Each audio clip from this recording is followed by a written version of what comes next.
Now to the National Transportation Safety Board hearings, investigating the deadly mid-air collision over Washington, D.C. in January. 67 people were killed when a commercial flight and an Army Black Hawk helicopter collided.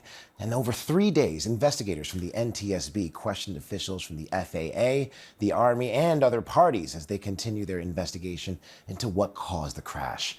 Joining me now is Tim Lilley, the father of Sam Lilley, who was one of the commercial pilots killed in that accident. Tim is a commercial jet captain himself, as well as a retired Black Hawk pilot. He was in the room during those hearings. Tim, first off, I want to express our condolences to you and your family. I imagine just how incredibly difficult it was to sit through those hearings. Talk to me. Why was it important for you and your wife to be there in person? Well, yes, sir. Thanks for having us. I'll tell you, Sam was a terrific young man. He was engaged to be married. He was excited about his career.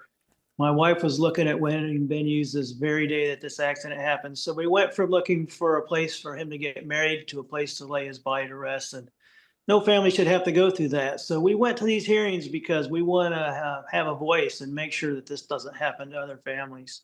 So some of the things we found out just how dysfunctional the FAA was. For example, there was safety recommendations that Tower had made that to make some changes to the charts and other things that weren't followed through on because of procedural errors.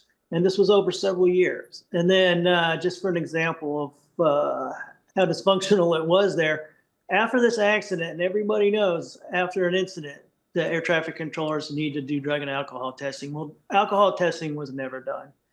I'm not saying there was alcohol involved. I'm saying they didn't even know how to follow their own procedures.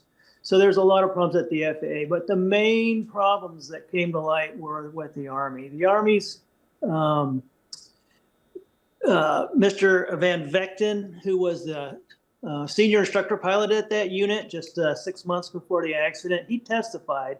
And when he testified about how they used visual separation, it was clear that he either didn't know how to apply visual separation or he willfully disregarded the rules of visual separation. Either way, this was the man who was tasked with the job to teach that unit how to fly in that airspace. And he testified he didn't even understand the flows into the different runways. So Tim, what was your reaction when you heard all of this? I mean, did they provide any of the answers you were looking for?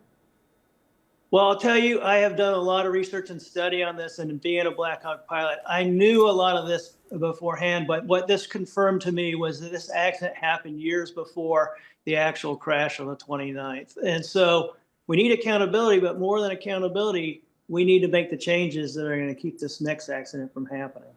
Now, Tim, the National Transportation Safety Board is expected to release their final report on the accident in January of next year. So what are you still hoping to learn from that report?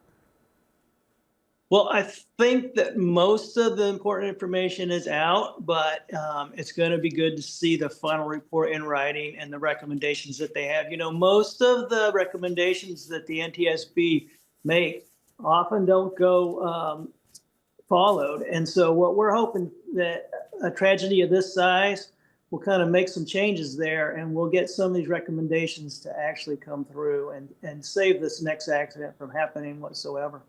All right, Tim, thank you so much for joining us. And again, we appreciate you being with us. Well, thanks for having us. We love to get our message out. All right.